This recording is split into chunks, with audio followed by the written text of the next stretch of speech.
Amém. Irmãos, vamos fazer uma pequena oração para esta palavra de hoje.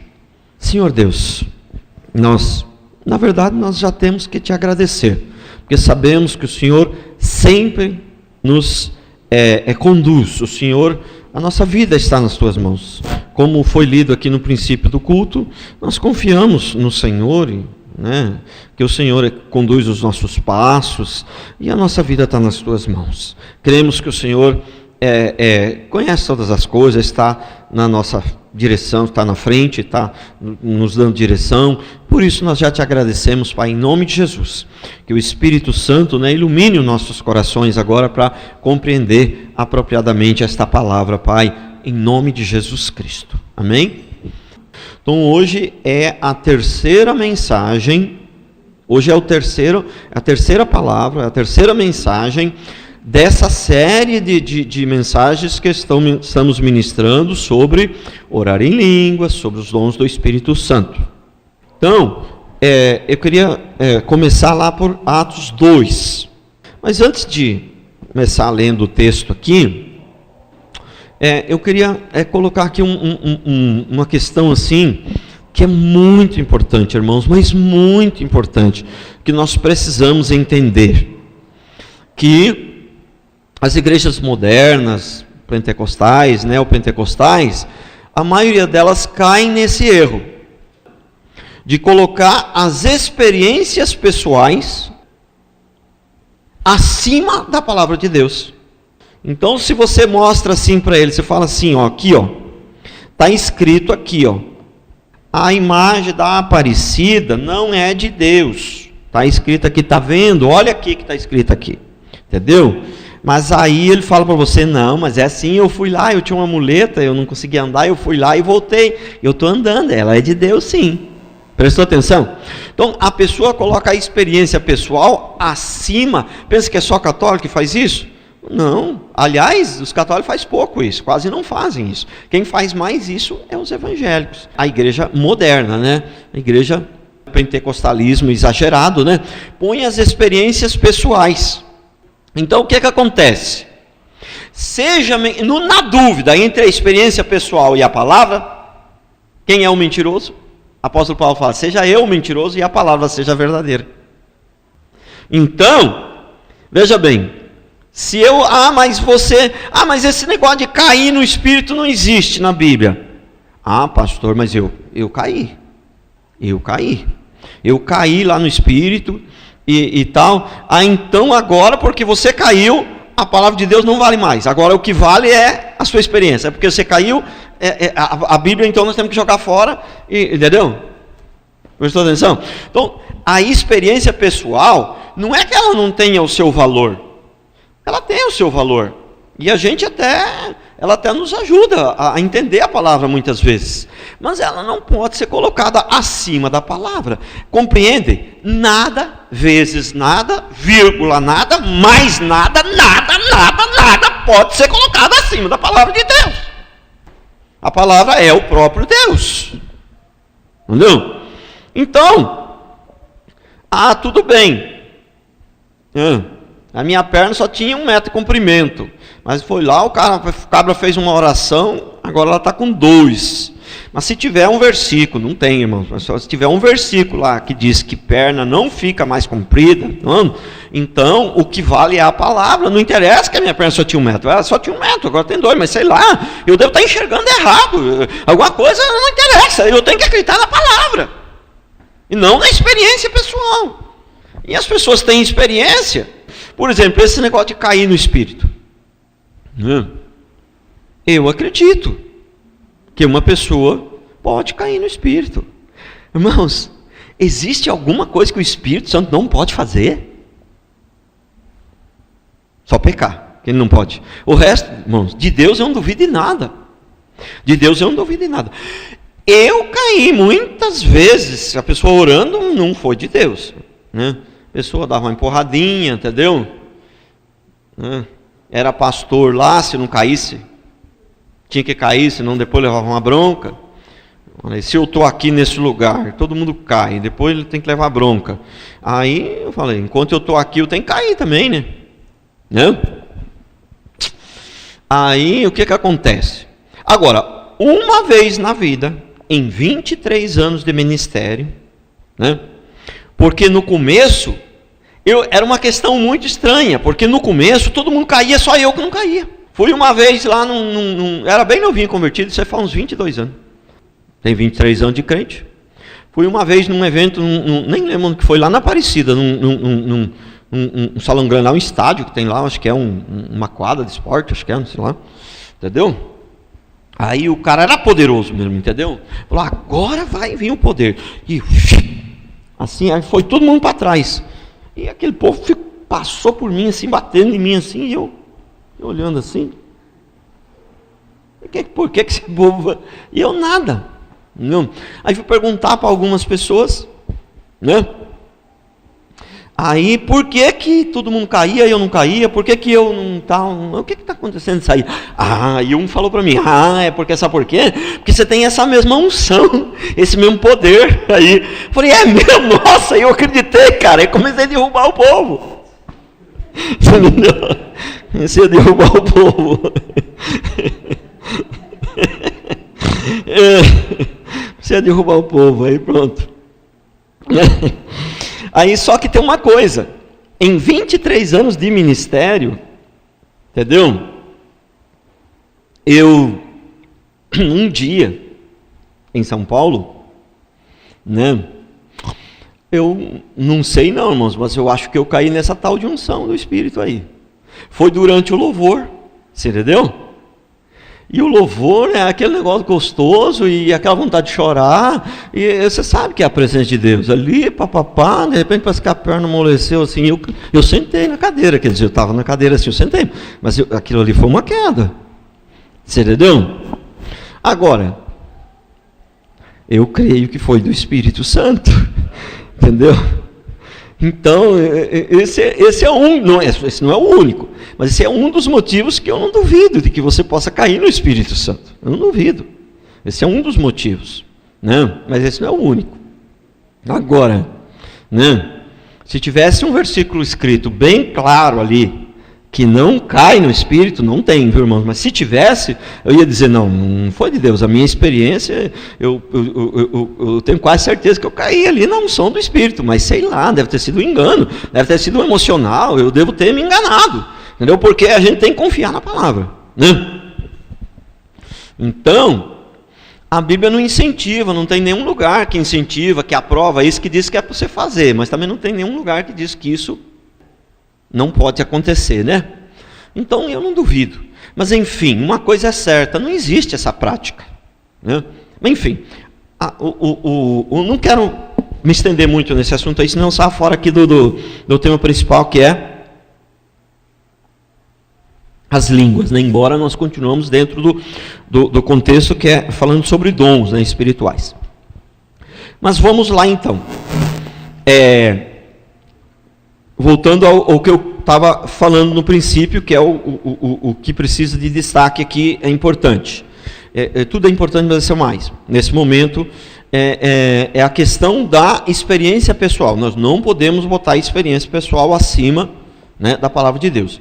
Então, tem pessoas que você fala para ele assim, olha, está escrito aqui, ó, que orar em línguas, entendeu? Desse jeito que você ora aí, não é de Deus, está escrito bem claramente aqui. Não, mas eu desde criança oro em língua, da minha igreja orava em língua, minha avó orava em língua, minha tia orava em língua, meu pastor orava em língua, entendeu? E aí não adianta mais, a Bíblia não serve mais para essa pessoa, você entendeu? E a Bíblia não tem mais valor. Então, a gente não pode mais chamar de igreja evangélica um lugar desse, porque igreja evangélica é aquela que crê no Evangelho, que segue o Evangelho. Então, vamos lá. Vamos para o texto principal da nossa ministração. Atos 2, versículo 1 ao 4. Este é o texto principal. É o coração da palavra.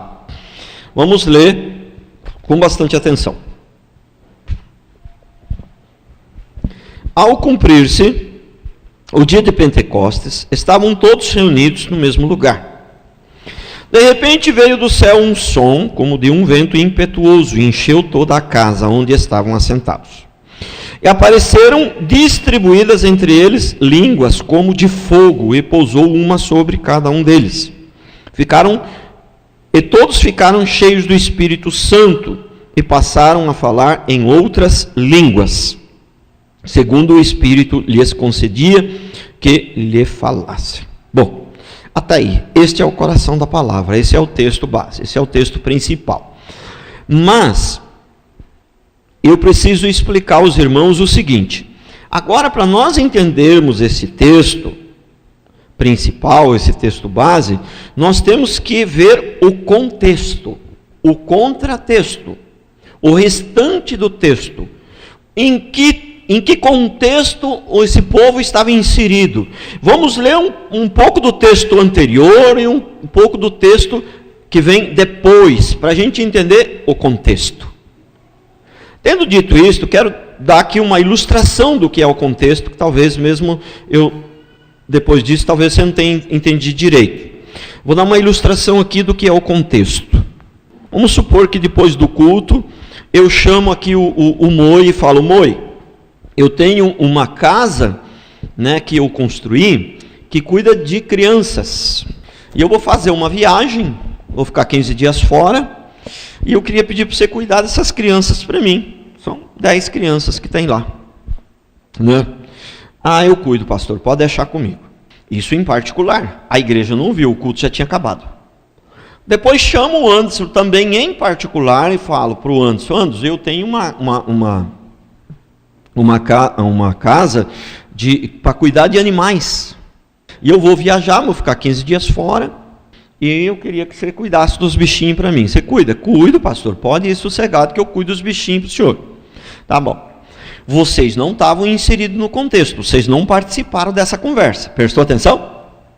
Daqui a 15 dias eu volto, eu estou aqui ministrando. Aí pergunto para o Anderson: e aí, Anderson? Como é que foi lá? A missão que eu te dei. O Anderson se levanta e fala: pastor, morreram todos. Fala: morreram todos? Puxa, que pena. Entendeu? Que dó. Morreram todos. Ai, que pena. Aí pergunto pro Moi: ô Moi, e lá? E a sua missão, como é que foi? Pastor, morreram todos. Eu começo a chorar desesperadamente. Eu falo: mas peraí. Os dois falaram a mesma coisa. O Anderson falou: morreram todos. Ele falou: que pena. O outro falou a mesma coisa: morreram todos. Ele está chorando desesperado. Mas peraí, o que aconteceu? Os dois falaram a mesma coisa, mas estavam inseridos em contextos diferentes, né? E a igreja toda não sabia de nada disso, não entendeu nada do que está acontecendo. Porque quando esse disse morreram todos, quem que morreu? Os cachorrinhos. Nada contra os cachorros, mas eu não vou chorar por causa de cachorro. Mas eu ia falar: mas que pena. Puxa, coitados dos bichinhos. Mas morreu as crianças? Meu Deus do céu. Aí bateu um desespero. Mas é outro contexto. Então, os dois falaram a mesma coisa, mas cada um estava inserido num contexto diferente. Então, se você não entendeu o contexto, você ouviu o que os dois falaram, mas ficou viajando.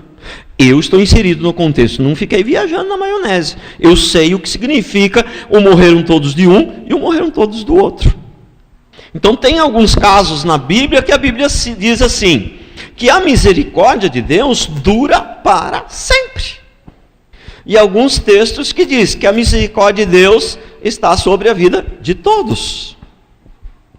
Agora, e a misericórdia de Deus está sobre a vida de todos, mas todos quem? Todas as pessoas da face da terra, todas elas. A misericórdia de Deus, ela vai durar para sempre na vida de todas as pessoas da face da terra? Que é o que a maioria dos cristãos pensam, né? Principalmente o pentecostalismo, né? O pentecostal, que a misericórdia de Deus dura para sempre sobre todas as pessoas. Porque todos... E tem uns pregadores ainda que falam: o que é todos, irmãos? Todos é todos. Todos não é todos, tem hora. Pastor, tem hora que todos não é todos. Todos tem hora que não é todos.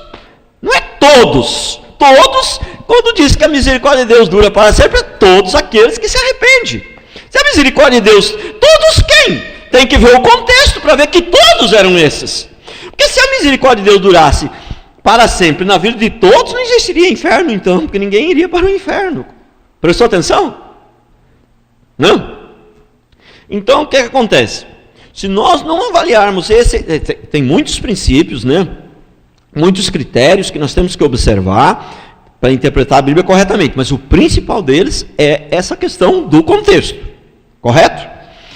Então, infelizmente, nossos queridos irmãos pentecostais, neopentecostais, na sua grande maioria, entendem, por exemplo, que nesse texto de capítulo 2 aqui, de Atos, que foram 3.000 pessoas batizadas no Espírito Santo, 3.000 pessoas foram batizadas no Espírito Santo e 3.000 pessoas oraram em línguas, né?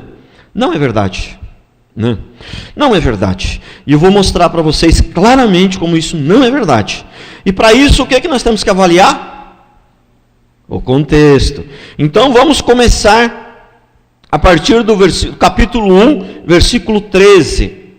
É o contexto. Vamos ler o texto antes para saber em que contexto este povo estava inserido. Prestou atenção? Você não participou da conversa minha aqui com o Anderson e com o Mori, para cuidar das coisas lá. Aí quando eles chegaram e falaram, morreram todos, você ficou a ver navios, você não entendeu. Porque você não conhecia o contexto anterior. Prestou atenção? Nós vamos estudar o contexto anterior, vamos estudar o capítulo 1. A partir do versículo 13. Então, diz assim, quando ali entraram, subiram para o cenáculo. Opa! Cenáculo. Estavam num lugar chamado cenáculo. O que significa cenáculo? Cenáculo é um lugar onde eles faziam as refeições, era onde era celebrada a Santa Ceia, mas também era usado para reuniões. Amém? Opa! Vamos ver o contexto aqui. Em que contexto estava inserido? Eles estavam no cenáculo. Correto? Num lugar que você já sabe que lugar que é. Tá bom. Quando ali entraram, subiram para o cenáculo, onde se reuniam Pedro, João, Tiago, André, Felipe, Tomé, Bartolomeu, Mateus, Tiago, filho de Alfeu, Simão, Zelote, Judas, filho de Tiago. Todos esses perseveravam unânimes em oração com as mulheres, com Maria, mãe de Jesus, e com os irmãos dele. Então, né? Um outro ponto que nós temos que aprender aqui. Todos eles perseveravam em oração no cenáculo. A maioria dos cristãos entende que eles estavam orando para vir o Pentecostes, para vir a descida do Espírito Santo. Estudando o contexto, nós descobrimos que eles não estavam orando para isso. Eles não estavam orando para a descida do Espírito Santo. Embora eles sabiam que o Pentecostes viria, porque já havia sido prometido nas Escrituras, os profetas já tinham profetizado, Isaías já tinha falado, e muitos outros profetas, eles esperavam o Pentecostes sim, mas eles não sabiam que dia seria, e eu não quero nem entrar na questão se é certo orar para vir o Espírito Santo, se eles oraram para o Espírito Santo, para descer do Espírito Santo, mas nesse momento aqui, o contexto aqui, essa oração que eles estavam aqui, não era para vinha o Espírito Santo. Vou mostrar para vocês. Entendeu? Qual que era então o objetivo dessa oração aqui do versículo 14? Todos estes perseveravam unânimes em oração com as mulheres, com Maria, mãe de Jesus, e com os irmãos dele. Eles estavam todos em oração ali. Qual que era o objetivo dessa oração? Era para que o Pentecostes viesse? Não. O objetivo dessa oração era para escolher o 12º apóstolo, que depois foi escolhido Matias, no lugar para completar o lugar de Judas, que se transviou. Então, e aí do versículo 15 até o versículo 26, o assunto é esse. Pedro então começa a falar. Vamos ler o 15. Naqueles dias levantou-se Pedro no meio dos irmãos. Ora, a assembleia de uns 120 pessoas. Opa, descobrimos mais duas coisas aqui. Primeiro, tinha 120 pessoas. Não era só os apóstolos, mais Maria, porque foi dado o nome das pessoas principais. Mas o que acontece? Entendeu? Se você vai num lugar, numa festa, né? Tem uma festa na igreja tal, entendeu? Aí fala, quem estava lá? De repente você cita o nome das pessoas mais importantes, mas não significa que tinha só aquelas pessoas. Ah, estava lá o pastor fulano de tal, estava o obreiro não sei quem, estava a esposa do pastor, estava não sei mais quem. Mas às vezes você cita o nome das pessoas principais, mas não significa que só tinha aquelas, né? Então aqui o texto já descobrimos também que tinha 120 pessoas então nesse cenáculo. E descobrimos uma outra coisa também, eles estavam em assembleia.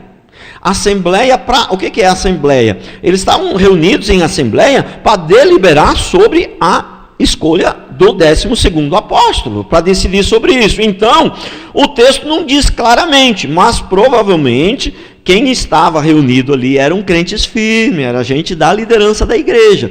Porque se a gente tem uma questão muito importante para resolver na igreja, a gente não chama os novos convertidos e as pessoas todas para vir para decidir. Geralmente é a liderança da igreja. Esse detalhe o texto não fala, mas provavelmente eram. Porque é assim que funcionam as coisas na igreja. Entendeu? Então provavelmente era gente ali da liderança, ou então, quanto muito, eram pessoas que eram verdadeiramente membros ali, tinham um certo compromisso. Não sei se eles tinham uma lista de membros naquela época, talvez teriam. Então, e aí então Pedro continua, não vamos ler o texto todo, porque ele só está falando disso. Ao 16 fala, irmãos, convinha que se cumprisse a escritura que o Espírito Santo proferiu anteriormente por boca de Davi, acerca de Judas, que foi o guia daqueles que se perderam, e tal. Aí fala a história de Judas, e então, no final do versículo 15 até o 26, conta essa história aí, sobre a reunião deles, que era para deliberar sobre esse assunto, né?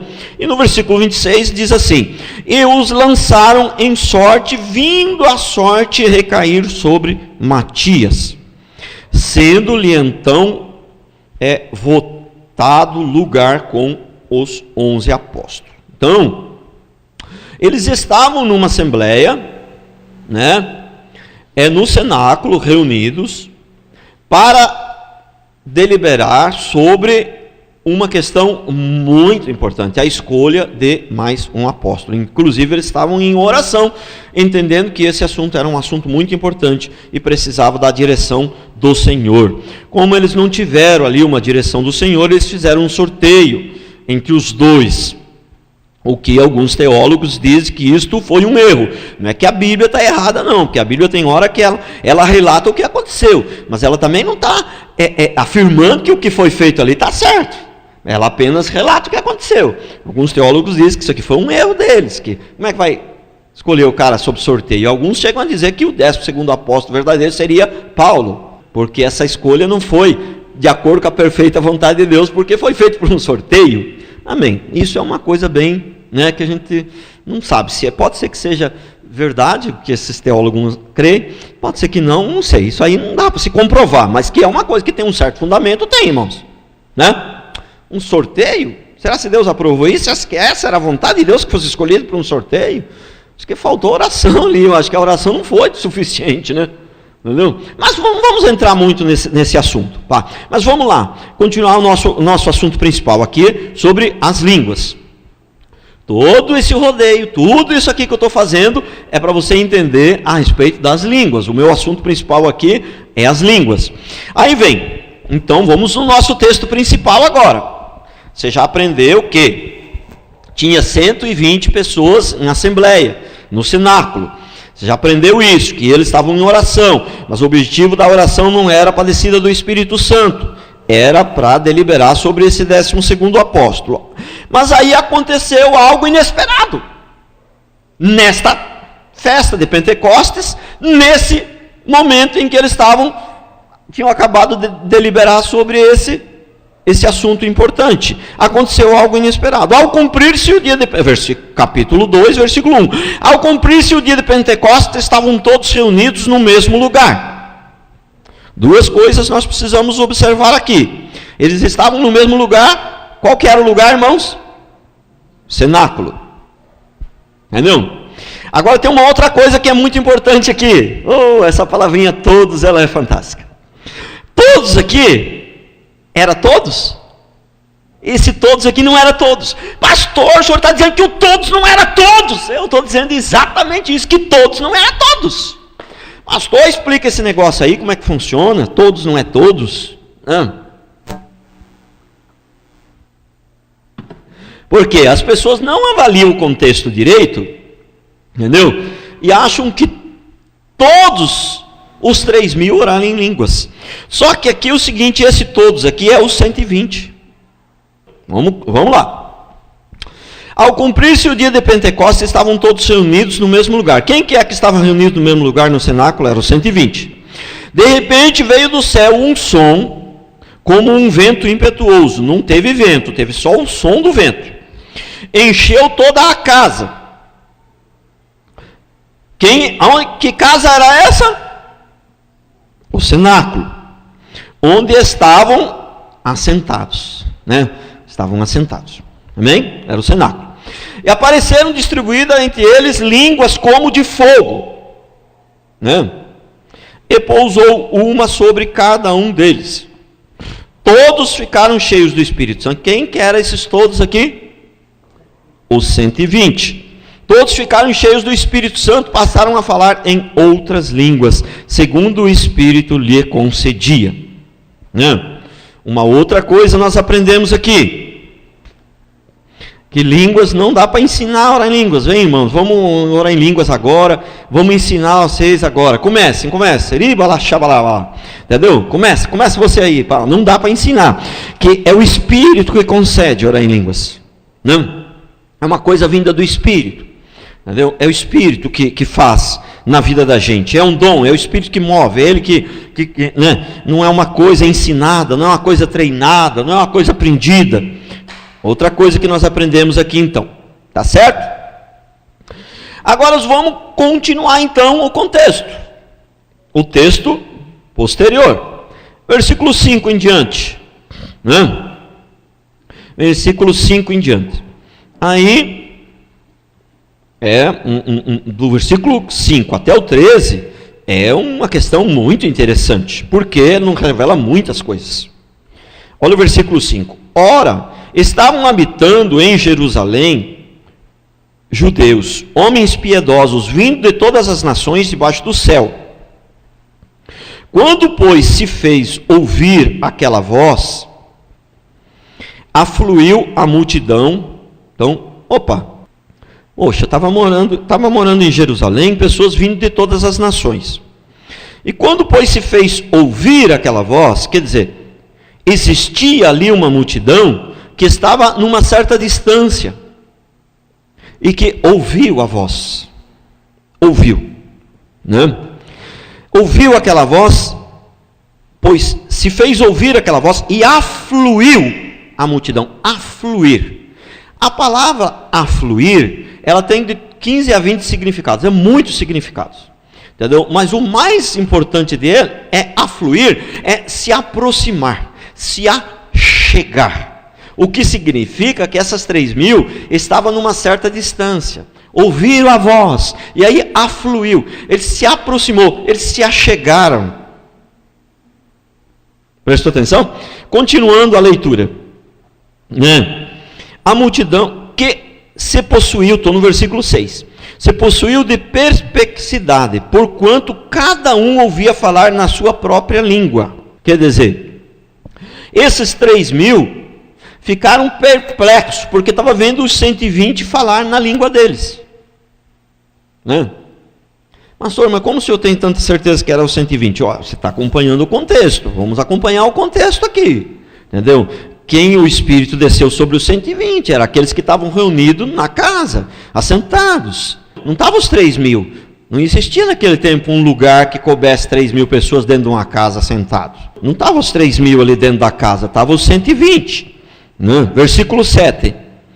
Estavam, pois, atônitos e se admiravam, dizendo: vede, não são porventura galileus todos esses que aí estão falando em línguas? Quer dizer, tinham nações de toda a terra, gente do mundo inteiro naquele lugar. O mundo inteiro. Não devia ter do Brasil, naquele tempo o Brasil não era descoberto e tal. Gente das nações do contexto daquela época, né? Entendam isso, correto? Então, mas tinha gente de todas as nações ali. Entendeu?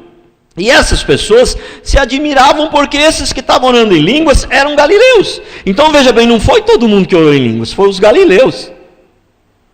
Embora podia ter uma ou outra pessoa, porque eu creio que algumas pessoas, até o texto seguinte vai explicar, vai dizer isso, tinha mais algumas pessoas, talvez junto com os galileus ali, com o pessoal ali, o povo de Deus ali, podia ter alguém ali até, mas isso a gente não dá para ter certeza, mas podia ser que tivesse alguém, ainda que o texto diga, né, que eles eram galileus. Significa que os galileus, pelo menos os galileus, eram os que estavam morando mais, eram os que estavam em destaque, né? Então, mas ele diz aqui claramente, estavam pois atônitos e se admiravam, dizendo, vede, não são porventura galileus todos esses que aí estão falando? Quer dizer, os 3.000 não estavam falando em línguas, quem estava falando em línguas eram os galileus, eram os 120, né? Então, versículo 9, aí ele começa a dizer quem são. Ele fala assim, e como os ouvimos falar, cada um em nossa própria língua materna. Então não era xarabalá, não era língua de anjos, não era nada, era idiomas, língua materna. Então isso aqui não tem dúvida, está claro. Bom, alguns neopentecostais, eles concordam que o texto aqui é língua de homens, mas eles dizem, não, nesse Atos aqui é idiomas, mas lá em Corinto, em outros lugares, não é, lá é língua dos anjos. Depois eu vou mostrar que isso também está errado. Mas vamos uma coisa por vez. Então, aqui eram idiomas. Versículo 9, somos pardos, aí eles começam a dar o nome das nacionalidades deles. Somos pardos, medos, elimitas, os naturais de Mesopotâmia, Judéia, Capadócia, Ponto e Ásia, da Frígia, da Panfilha, do Egito e das regiões da Líbia, nas imediações dos Cirene romanos que aqui residem. Eu não contei aqui, mas eu acho que dá uns 14 ou 15 aqui, mas tinha mais nações lá, você pode ter certeza, mas ele cita o nome aqui de umas 14 ou 15 pessoas das nações. Então, as línguas. Então, a descida do Espírito Santo, irmãos, hoje é a terceira mensagem sobre isso. Já ministrei 2, já expliquei tudo que significa o Pentecostes, já expliquei um monte de coisas. Mas, vamos lá. Então, essa descida do Espírito Santo aqui não significa que no Velho Testamento não tinha o Espírito Santo, não significa que no Velho Testamento não tinha avivamento, como muitos creem. Que avivamento só no Novo Testamento. O Velho Testamento teve avivamentos, muitos. Se Jesus, o Espírito Santo é Jesus, quando Deus é Deus, mas Deus aparece através do Espírito Santo. A obra quem faz é Jesus, através do Espírito Santo que Deus opera, né? Então o Espírito Santo aparece, Deus desce no Monte Sinai. Naquele tempo tinha esse nome, é Deus e tal, mas é o Espírito Santo. Deus só se manifesta através do Espírito. O Pai se manifesta através do Espírito, através do Filho e do Espírito. Então Deus desce no Monte Sinai, e o monte é trovões, não sei mais o que o texto lá, é relâmpagos, é tremores. O Monte Sinai tremeu, e o povo todo viu, e saíram correndo. Moisés, fala você com o Senhor, que nós somos pecadores, nós vamos morrer tudo aí. Se isso aí não for avivamento, o que é um avivamento, então? O que é derramamento do poder de Deus, se isso aí não for? E teve muitos outros, mas não quero entrar nisso aí, porque eu já preguei sobre isso aí. Então, o Espírito Santo. Mas aí o que acontece? O que é o que eu quero que vocês atentem bastante aqui? É o seguinte, essa descida do Espírito Santo foi um sinal para os gentios, que Deus estenderia. Não significa, derramarei do meu Espírito sobre toda a carne. Não significa que o Espírito no Velho Testamento não tinha sido derramado. Ele tinha sido derramado, tinha tido milagres, tinha tido grandes avivamentos, tinha tido derramamento do Espírito no Velho Testamento, mas não sobre toda a carne, porque os gentios não participavam. Mas nesse aqui veio se estender o derramamento do Espírito Santo aos gentios também. Por isso, toda a carne. Não significa que antes não tinha sido derramado. Entendeu? É isso que as pessoas precisam entender. Porque é uma coisa absurda achar que no Velho Testamento não tinha Espírito Santo. Achar que no Velho Testamento Deus não era Deus. Achar que no Velho Testamento... irmãos, isso é uma coisa absurda. Entendeu? Através da morte e ressurreição de Jesus, a maneira de Deus agir, algumas coisas mudou? Sim. Mas Deus não mudou, mudou alguma maneira, as coisas práticas, a maneira de agir, né? Se coloca aí o princípio da Santa Ceia, não mudou, o princípio continua o mesmo, o princípio da Páscoa, né? Só que a nossa Páscoa hoje é a Santa Ceia, quer dizer, a maneira de fazer mudou, mas o princípio ele continua o mesmo, os princípios de Deus não mudam, irmãos. Entendeu? Só que hoje é só simbólico, porque Jesus já veio, já morreu, já ressuscitou, então não precisa matar o cordeiro, tal, mas o princípio ali da aliança, tal, da coisa, ele continua. Então vamos lá. Tendo dito isto, no versículo 11, tanto judeus como prosélitos, crentes e arábios, como os ouvimos falar em nossas próprias línguas, as grandezas de Deus. Então esse prosélitos, crentes, arábios aqui, também pode ser a entender, uns entendem que esses daqui também faziam parte, né, dos 120. Por isso que eu digo que talvez tinha alguns que não eram galileus ali, mas enfim, a sua grande maioria com certeza eram galileus, porque o texto fala, não são galileus esses daí? E falam na nossa própria língua. Então essa língua é idioma, não é polêmico, irmãos, não é polêmico. Tem textos que é difícil de ser interpretado, e que o irmão pensa um pouquinho diferente de mim, eu respeito, falo, vai que esse cara está certo, entendeu? Esse negócio é difícil, mas tem muitas coisas que eu estou expondo aqui, que não tem dificuldade de interpretar, está bem claro na Bíblia, são erros teológicos, né? Que esse pentecostalismo, neopentecostalismo, são erros teológicos assim, muito grotescos, exageradamente grotescos, exageradamente, só erram porque não avaliam o contexto, não estudam a Bíblia, só leem a Bíblia, só leem. Porque muitos se dizem estudiosos da palavra, mas eles não estudam a palavra, eles só lêem. É diferente ler a Bíblia. Uma coisa é ler a Bíblia, outra coisa é estudar a Bíblia. O que é ler a Bíblia? Você lê como se fosse um livro de história, porque é também um livro de história, mas ele não é só um livro de história, né? Então lê, começa lá e vai ler, hoje eu li 6 capítulos. Tá bom, você leu 6 capítulos. Eu só li um hoje, só que eu não li só, eu fiquei estudando ele. Passei 3 dias estudando um versículo só. Você leu 10 capítulos? Muito bem, parabéns. Mas eu estou há 10 dias num versículo só. Então, isso é estudar a Bíblia. Não precisa ficar 10 dias num versículo só. Então, uma força de expressão aqui, um exagero de linguagem. Entendeu? Mas vocês entenderam, né? Então, vamos lá. Aí... versículo 12, todos atônitos, perplexos, interpelavam uns aos outros, que quer isso dizer? Outros, porém, zombando, diziam, estão embriagados.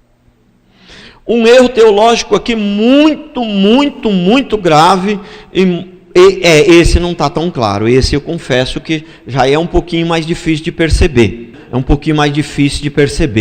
Mas estudando com bastante oração, com bastante calma, a pessoa percebe. Um erro teológico muito grave. Achar que aqueles irmãos cheios do Espírito Santo eram parecidos com bêbados, como muitos interpretam, né?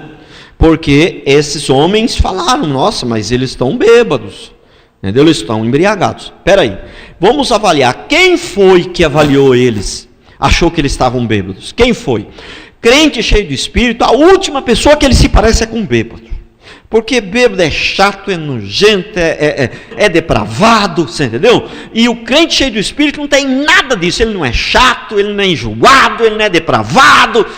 Então, o crente cheio do Espírito, a pessoa que ele menos se parece é com bêbado.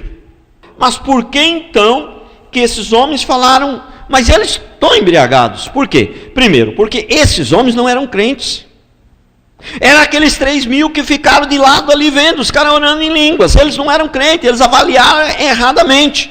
Porque nós temos que admitir que tem uma coisa ali que pode parecer um pouquinho do bêbado com o crente. Uma coisinha só que pode parecer que pareceu. Essa é boa.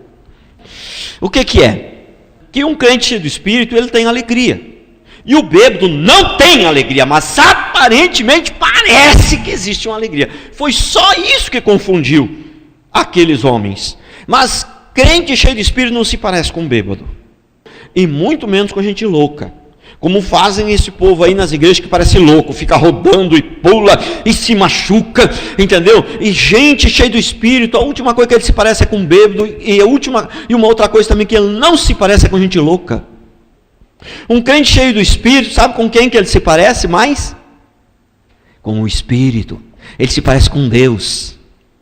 Alguém cheio do Espírito, alguém cheio do Espírito Santo, ele se parece com alguém santo. Se você está cheio do Espírito Santo, você vai se parecer com Deus que é santo. Então, olha lá. Agora vamos lá.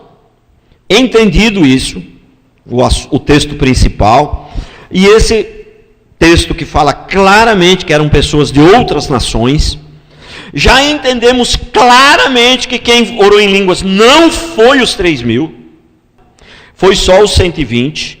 Mas vamos agora seguir adiante no contexto. Vamos seguir adiante. Do versículo 14 até o versículo 36 é um texto muito longo, eu não vou ler ele todo. Mas vou ler, aqui é o discurso de Pedro, maravilhoso. Pedro faz uma pregação simplesmente fantástica. Se não foi a melhor depois de Jesus Cristo, né? Depois das pregações de Jesus Cristo, Sermão do Monte e tal, feita por homens, talvez tenha sido a maior pregação. A pregação de Estevão, lá quando ele foi apedrejado, também foi bastante forte. Não diria que foi a melhor, mas uma das melhores pregações que nós vemos na Bíblia, de Pedro aqui. Do versículo 14, capítulo 2, versículo 14 até o versículo 36. Vamos ler só o primeiro versículo. Então se levantou Pedro com os 11 e erguendo a voz advertiu-os: varões judeus e todos os habitantes de Jerusalém. E aí, só para você entender que aqui começou o discurso de Pedro. Aqui começou o discurso de Pedro. Então, dentro desse discurso de Pedro aqui, a gente aprende mais uma coisa aqui. Os dons do Espírito Santo, eles podem até não ter, eles podem não, com certeza eles não sumiram. Os dons do Espírito Santo, os dons permanecem para sempre. O dom de língua acabou? Não, eu não creio que acabou. O dom da profecia acabou? Não. O ministério da profecia acabou, não existe mais um ministério da profecia, né? Mas o dom da profecia não acabou, entendeu? Mas veja bem, os dons eles precisam ser, se manifestar em todo o tempo, obrigatoriamente se manifestar em todo o tempo. Se você, o dom é um presente, irmão. Se você ganhou uma camisa de presente, entendeu? Você é obrigado agora a usar ela todo dia. Ou você pode usar ela quando você julgar necessário, o dia, a situação é apropriada para aquele tipo de roupa. Então, os dons podem ser usados no momento de necessidade, no momento apropriado. Não é porque eu tenho dom que eu sou obrigado a sair por aí usando meu dom o tempo todo. Então, os dons eles se manifestam em tempos e épocas de acordo com a sua necessidade. Os dons são para isso. E olha aqui o que fala. Vamos ler aqui o versículo, então, 17 em diante, vai. E acontecerá nos últimos dias, diz o Senhor, que derramarei do meu Espírito sobre toda a carne. Não significa que o Espírito não tinha sido derramado, mas não tinha sido derramado sobre toda a carne. Agora ele derrama sobre toda a carne. Tá. Derramarei do meu Espírito sobre toda a carne. Vossos filhos e vossas filhas profetizarão, vossos jovens terão visões, sonharão, vossos velhos. Até sobre meus servos e sobre as minhas servas derramarei do meu Espírito naqueles dias e profetizarão. Louvado seja Deus. Amém. Versículo 19. Mostrarei prodígios em cima do céu, sinais embaixo da terra, sangue, fogo, vapor, fumaça, e o sol se converterá em trevas e a lua em sangue. Irmão, primeira pergunta, né? Você tem visto prodígios em cima do céu? Debaixo da terra? Depende do que você considera por prodígio. Eu não tenho visto. Você tem visto sangue aí no céu, fogo, vapor, fumaça? Você tem visto o sol se converter em trevas, a lua em sangue? Eu não. Essa conversa que falaram aí que a lua... irmãos, não é nada disso aí, entendeu? Nada disso. Eu não tenho visto nada disso. Então, se esses sinais aqui, eles não precisam acontecer o tempo todo, por que o de línguas, por que o de profetizar tem que ser o tempo todo? Por quê? Porque nesse contexto aqui, profetizar aqui está se referindo à profecia mesmo, no sentido de que as pessoas entendem aí por profecia como adivinhar coisas. Porque na maioria dos textos da Bíblia, quando a Bíblia fala de profecia, ela não está se referindo a esse negócio de adivinhar coisa, ela está se referindo à pregação. Por quê? Porque profecia significa falar inspirado por Deus. Você estando em cima do púlpito, fazendo uma pregação ou debaixo dele. Entendeu? Se você falou inspirado por Deus aqui em cima do púlpito, você profetizou. Se você falou inspirado por Deus lá na sua escola, você profetizou. Se você falou inspirado por Deus lá no seu trabalho, você profetizou. Então, profetizar é falar inspirado por Deus, seja lá em qual lugar for. Agora, você tem que concordar comigo que se profetizar é falar inspirado por Deus, 99,9% das profecias elas saem do púlpito, porque eu tenho mais chance de falar inspirado por Deus quando eu estou aqui do que quando eu estou, embora não seja impossível falar inspirado por Deus quando eu estou lá no trabalho, quando eu estou na escola, não é impossível, mas a chance maior de eu falar inspirado por Deus é aqui. Por isso eu falo que na maioria das vezes que a Bíblia se refere à profecia, no Novo Testamento principalmente, está se referindo à pregação da palavra. Ainda que a pregação da palavra não é a única maneira de profetizar. Entendeu? Né? Ainda que a pregação da palavra não é a única maneira de profetizar. Então, mas vamos lá. Então, entendido agora que do versículo 14 até o versículo 36 é o discurso de Pedro, um discurso maravilhoso, né? E agora vamos então ler o 37 para saber o que aconteceu. O que esse discurso de Pedro proporcionou, né? Porque olha, 3.000 pessoas se converteram nesse dia, mas deixa eu falar uma coisa para você, elas não converteram porque elas ouviram falar em línguas, elas converteram, ninguém se converte vendo milagre, só tem uma coisa que você pode se converter, é a palavra. Se você se converteu por causa somente do milagre, então você não se converteu a Deus, você se converteu ao milagre. O dia que não estiver fazendo milagre mais, você já desconverteu. A verdadeira conversão não pode vir pelo milagre. O milagre, ele pode chamar a sua atenção para ouvir a palavra, mas o que vai levar você à conversão é a palavra. E esse ponto é um dos mais importantes. Entendeu? O que vai levar à conversão é a palavra. O milagre pode chamar a sua atenção para ouvir a palavra. Se o milagre não chamar a sua atenção para ouvir a palavra, o milagre foi totalmente perdido. Porque o objetivo do milagre é esse, chamar a sua atenção para ouvir a palavra. Porque milagre por milagre não serve para nada. Entendeu? Você estava com uma perna só, o milagre deu uma outra perna, e agora você vai para o inferno com 2 pernas, irmão, é uma perna a mais para pegar fogo lá no inferno. Entendeu? Então não adiantou nada. Não adiantou nada. Então o milagre é para chamar a tua atenção. O milagre chamou a atenção deles para ouvir o discurso de Pedro. A conversão deles foi o discurso de Pedro, e não, que levou eles à conversão, não foi as línguas, foi o discurso de Pedro, a grande pregação de Pedro, o homem de Deus, o ex-pescador, né, de alma, pescador de peixe que virou pescador de almas, o grande apóstolo do Senhor, né? Não que os outros 12 não fossem grandes, amém, glória a Deus. Então, versículo 37, ouvindo eles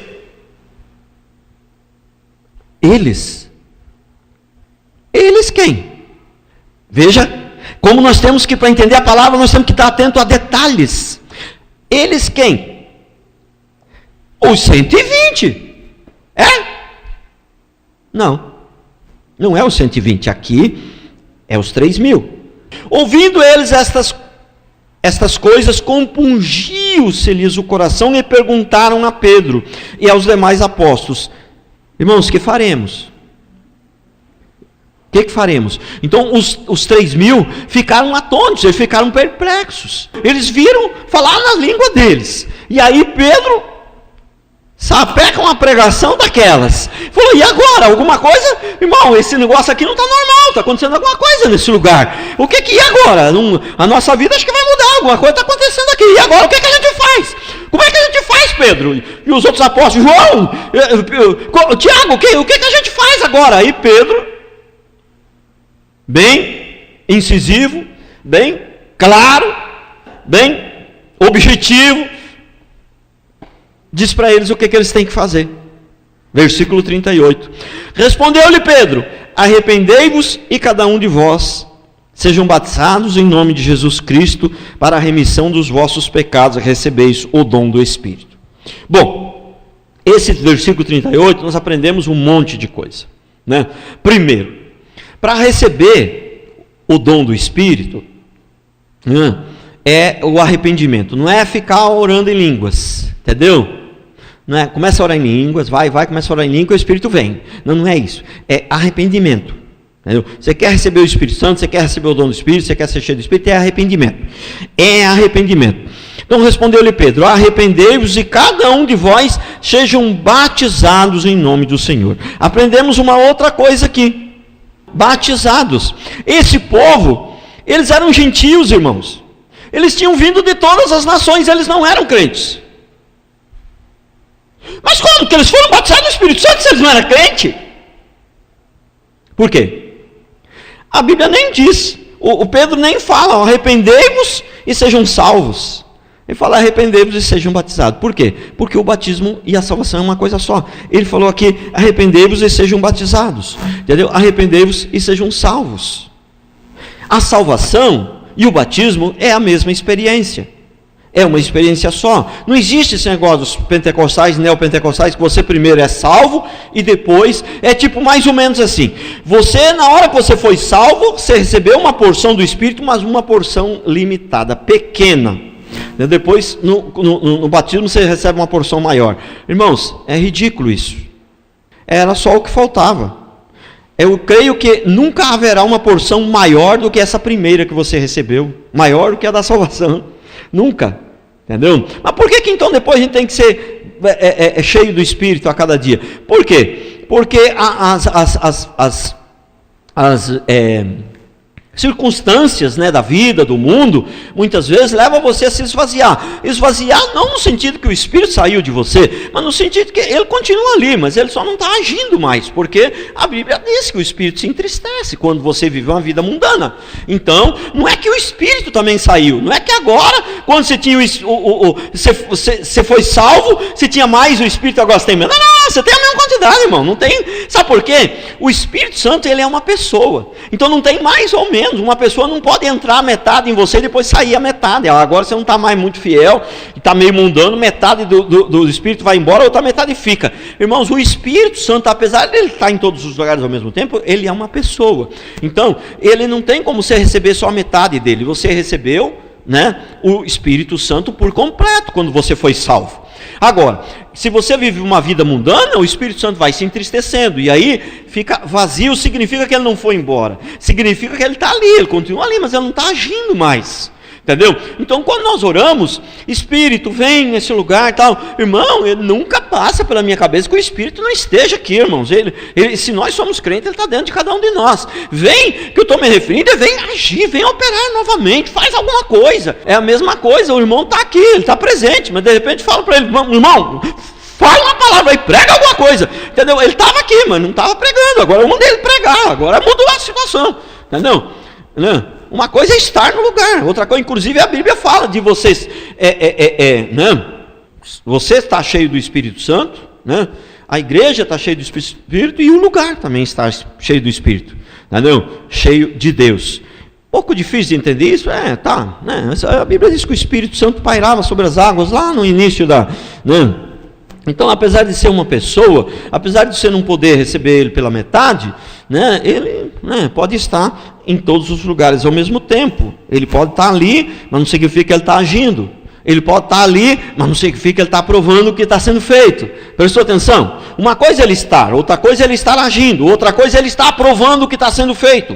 Não? Porque muitas vezes Deus está presente, ele até permite o que está acontecendo, mas ele não está aprovando o que está acontecendo. Tá certo? Então vamos lá. Até mesmo porque não tem como você dizer que são duas experiências. Por quê? Pastor, isso é importante, irmãos, é muito importante, porque aí fica aquela confusão. Não, você deve ser crente, mas batizado no Espírito Santo não foi, não. Você não pode ser líder, não. Você não pode ser diácono, não. Você não foi batizado no Espírito Santo, não. Você não ora em línguas, entendeu? Então, é uma situação muito importante isso aqui. Não existe isso, né, de duas experiências, é uma experiência só. Só esse texto já deixa bem claro, mas tem outros textos que confirmam isso. Versículo 39. Pois para vós outros é a promessa para vossos filhos, para todos os que ainda estão longe, isto é, para quantos o Senhor nosso Deus chamar. Aprendemos uma outra coisa aqui, não é você que escolhe a Deus, é Deus que te escolhe, é Deus que te chama. Entendeu? Mas se é Deus que me chama, então eu tenho que esperar sentado, evangelizar nem adianta então, porque é Deus que chama. O versículo seguinte já responde isso.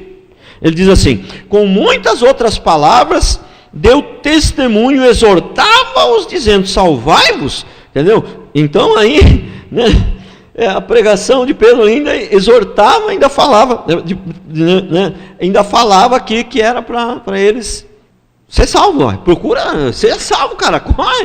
Tá vindo, você vai ser destruído, irmão. Vamos para a igreja, cara, você vai para o inferno. Entendeu? Significa que é Deus que vai escolher, que você vai ficar esperando sentar. Não me escolheu ainda não. Entendeu? Não me escolheu ainda não, estou esperando. Ô irmão, vamos para a igreja. Estou esperando, ele não me escolheu ainda não. O próprio texto seguinte já diz isso. E o versículo, então, 41, diz assim: então os que lhe aceitaram a palavra foram batizados, havendo um acréscimo naquele dia de quase 3.000. Você prestou atenção? Que para ser batizado só basta aceitar a palavra. Pastor, eu achei que a gente aceitava a palavra para ser salvo, para batizar tinha que fazer mais um monte de coisa. Não. Aceitaram a palavra, foram batizados, que significa? Aceitaram a palavra, foram salvos. Salvação e batismo é uma coisa só. Né? Porque batismo significa a primeira vez. Qual o dia que você foi batizado? O dia que o Espírito tocou a sua vida, entrou na sua vida, fale como se quiser, pela primeira vez. Foi esse dia que você foi batizado. O dia que o Espírito tocou a sua vida pela primeira vez, entrou em você, vamos dizer assim, já que ele disse que é morada dentro de nós, que ele entrou na sua vida, né, pela primeira vez. Esse aí é o batismo. Batismo significa a primeira. A segunda vez já não é mais batismo. Por que o batismo é a segunda experiência? Isso é ridículo. Né? Veja que os erros, muitos deles, são grotescos. Muito, muito, muito grotescos. Né? Agora, por exemplo, essa questão de que esse texto aqui, de Atos 2, como muitos pentecostais, neopentecostais, né, as igrejas modernas de hoje dizem, não, esse texto de Atos a gente admite que isso aqui era língua de idiomas, mas nos outros textos da Bíblia, aí já era língua de anjo, era língua estranha. Esse já é um texto, um erro não tão grotesco, não é tão fácil assim de interpretar, mas já não é um erro tão grotesco, mas eu ainda assim creio que é um erro, que não tem dois, porque, poxa vida, o Espírito Santo se manifesta, vem a descida do Espírito Santo, e aqui é de um jeito, e aí depois no resto da Bíblia é de outro jeito. Já me parece estranho só isso. Agora vamos seguir adiante, eu estou terminando a pregação, mas vamos seguir adiante, vamos ver se dá tempo, rapidamente aqui, capítulo 11, versículo 15, diz assim: quando, porém, comecei a falar, caiu o Espírito Santo sobre eles, como também sobre nós no princípio. Esse mesmo texto. Presta atenção. Então, Pedro aqui está fazendo uma oração, para quem? Para um grupo de gentios. Aqueles, né, não os mesmos, mas da mesma nacionalidade, vamos dizer assim, um grupo de gentios. Gentios, quem é gentio é quem não é judeu. Quem não é judeu é gentio, se você tinha alguma dúvida, tá? Então ele diz assim, Pedro diz assim: quando, porém, comecei a falar, caiu o Espírito Santo sobre eles, como também sobre nós. Presta atenção, como sobre nós, lá no Atos 2, lá no dia de Pentecostes, foi do mesmo jeito, entendeu? Então me lembrei da palavra do Senhor, quando disse: João, na verdade, batizou com água, mas vós sereis batizados com o Espírito Santo. Então ele se lembrou, né? João batizou, na verdade, com água, mas vós sereis batizados no Espírito Santo. Pois, se Deus lhes concedeu o mesmo dom que a nós, outrora, quando cremos no Senhor Jesus, que era e que pudesse resistir a Deus. Presta bem atenção. Ele fala assim, bom, Deus está dando o mesmo dom para eles que deu para nós. Para nós quando? Lá em Atos 2. Então, nesse texto aqui, pelo menos, aí continuamos, versículo 18. Ouvindo eles estas coisas, apaziguaram, glorificavam a Deus, dizendo, logo também os gentios foi por Deus concedido o arrependimento para a vida. Também diz que o mesmo dom que recebeu,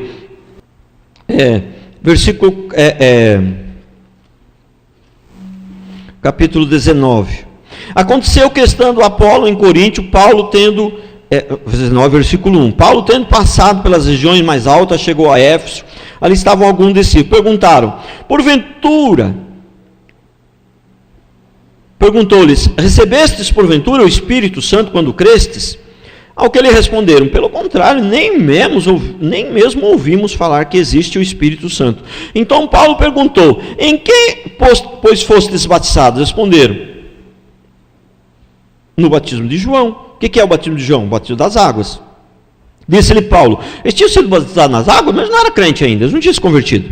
Disse-lhe Paulo, João realizou o batismo de arrependimento, dizendo ao povo que cresce naquele que vinha depois dele, a saber, Jesus. Eles, tendo ouvido isso, foram batizados em nome de Jesus. Impondo-lhe Paulo as mãos, veio sobre eles o Espírito Santo, e tanto falavam em línguas como profetizavam.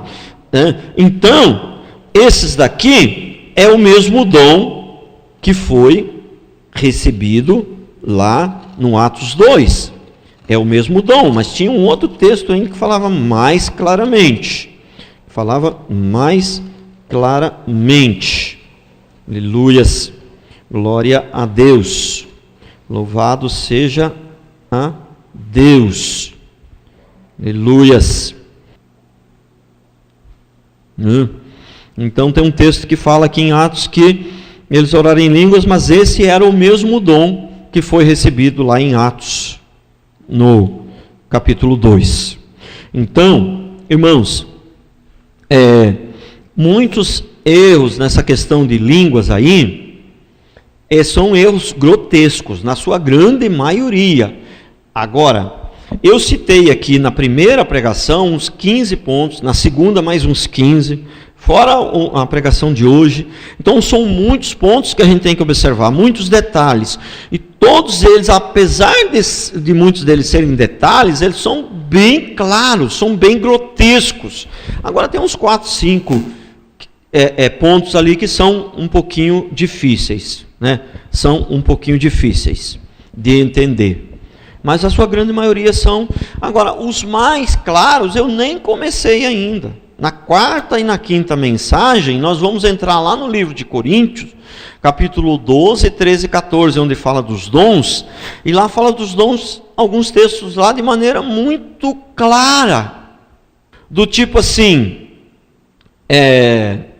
se tiver que orar em línguas, que seja quanto muito 2, ou no máximo 3, e seja um de cada vez. Claro, como uma criança de 6, 7 anos que sabe ler, se você der para ela entender, se ela não foi influenciada na sua vida, você der para ela ler aquilo ali, ela vai entender e ela vai fazer do jeito certo. Agora, se ela já foi influenciada, né, aí já não dá mais, porque aí ela já botaram o entendimento na cabeça dela errado. Mas se ela nunca foi influenciada por ninguém, com 7, 8 anos ali, entendeu mais ou menos, sabe ler, se dá para ela entender. Você entendeu, minha filha, que está isso aqui? Entendeu, meu filho? Ele vai entender. Tem que ser de 2, irmão, vocês estão em 4 aí, 5 aí orando, a criança vai falar, está errado isso aí, viu? A criança vai saber, tão claro que está, né? E aí você vê as pessoas na igreja, um monte de gente, tudo orando em línguas, 300 ao mesmo tempo, né? E esse é espiritual, e aí roda e pula e cana, né? Tudo coisa do maligno.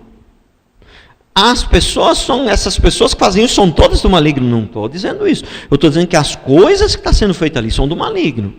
Nem sempre pessoas que fazem coisas do maligno são do maligno. Pessoas de Deus, né?